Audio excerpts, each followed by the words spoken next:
రాష్ట్రాల్లోని తాజా రాజకీయ అభివృద్ధి ప్రజా సమస్యల అప్డేట్స్తో మీ ముందుకు వచ్చాం.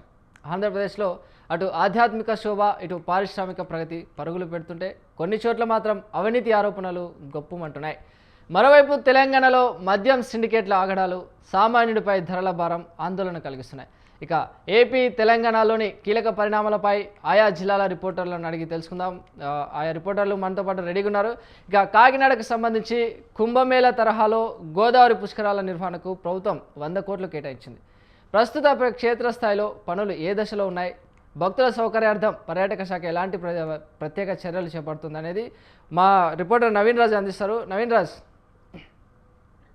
Good morning Chiranjeevi. కుంభమేళా తరహాలో గోదావరి పుష్కరాలను అయితే వైభవంగా నిర్వహించేందుకు కూటమి ప్రభుత్వం ఇప్పటికే కొన్ని ప్రణాళికలు అయితే సిద్ధం చేసిన పరిస్థితి ఉంది.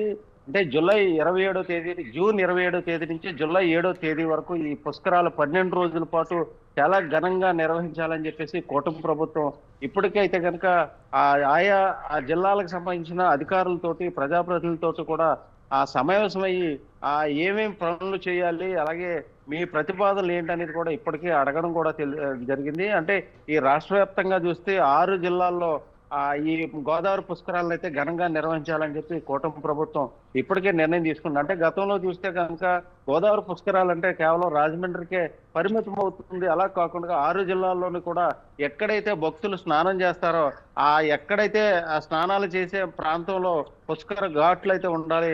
ఘాట్లు కంపల్సరిగా కూడా స్నానాలు చేయడానికి ఘాట్లు కూడా ఆయా గ్రామ పంచాయతీల్లో ఏర్పాటు చేయాలని చెప్పేసి ఇప్పటికే పవన్ కళ్యాణ్ కూడా ఆదేశాలు ఇవ్వడం జరిగింది. ఆయన పంచాయతీరాజ్ శాఖ మంత్రిగా అలాగే ఉప ముఖ్యమంత్రిగా కూడా రాజమండ్రిలో కూడా ఇప్పటికే ఆయన పర్యటన కూడా చేయడం జరిగింది. ఈ 6 జిల్లాలకు సంబంధించి కూడా భారీ ఎత్తునైతే ఏర్పాట్లు చేయాలి.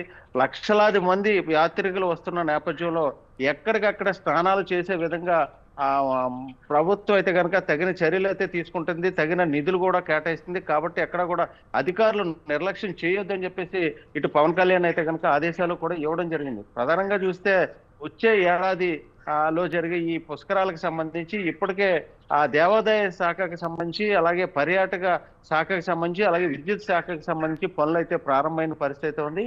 అంటే ముఖ్యంగా చూస్తే పర్యాటక శాఖకు సంబంధించి అయితే ఇటు గోదావరి పుష్కరాలు ప్రధానంగా రాజమండ్రి కేంద్రంగా అయితే కనుక వేలాది మంది లక్షలాది మంది యాత్రికులు వస్తున్న నేపథ్యంలో ఇటు పుష్కర ఘాట్లో ప్రధానంగా అక్కడ సాంస్కృతిక కార్యక్రమాలు కావచ్చు, బాణాసంచా కావచ్చు, లేజర్ షో కావచ్చు, అలాగే విద్యుత్ దీపాలతో భారీగా అలంకరించి అందరికీ కూడా శోభాయమానంగా కూడా పుష్కర ఘాట్లు కూడా తీర్చిదిద్దడం కూడా ప్రయత్నం జరిగింది. మరోవైపు చూస్తే కోట్లింగాల ఘాట్లు అయితే కనుక గోదావరి తల్లి విగ్రహాన్ని 5 కోట్ల రూపాయలతో కూడా విగ్రహాన్ని కూడా ఏర్పాటు చేయాలని చెప్పేసి ఇప్పటికే ప్రతిపాదనలు కూడా సిద్ధం చేయడం జరిగింది. అలాగే పర్యాటక రంగ సంబంధించి 100 కోట్లతో ఇప్పటికే ప్రతిపాదనలు అయితే సిద్ధమయ్యాయి.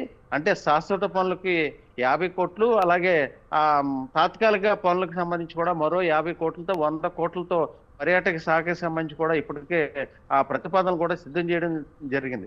మరోవైపు చూస్తే విద్యుత్ శాఖకు సంబంధించి కూడా 9,000 కోట్లు కూడా కేటాయించి ఈ ఏదైతే 6 జిల్లాల్లో విద్యుత్తుకు సంబంధించిన అండర్ గ్రౌండ్ విద్యుత్ పవర్ కావచ్చు ఇవన్నీ కూడా ఏర్పాట్లు చేయడానికైతే అటు విద్యుత్ శాఖ కూడా జరిగింది. మరోవైపు చూస్తే కనుక ఇటు దేవాదాయ శాఖకు సంబంధించి కూడా అన్ని దేవాలయాలని కూడా ఒక శోభాయమానంగా తయారు చేయాలి, రంగులు వేయాలి. అక్కడ ఏర్పాట్లు కూడా యాత్రికులు ఎవరైతే వస్తారో వాళ్ళందరికీ కూడా తగిన ఏర్పాట్లు చేయడం కోసం ఇటు దేవాదాయ శాఖకు సంబంధించి కూడా ఇప్పటికే 100 కోట్ల రూపాయలు కూడా కేటాయించడం జరిగింది. అంటే ఈ గోదావరి పుష్కరాలకు సంబంధించి 8,000 కోట్లు ప్రతిపాదనలు అయితే కనుక సిద్ధం చేశారు.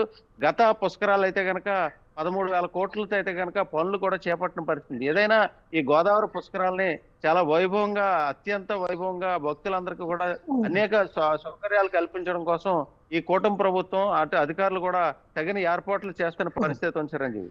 Right, thank you Naveen Raj.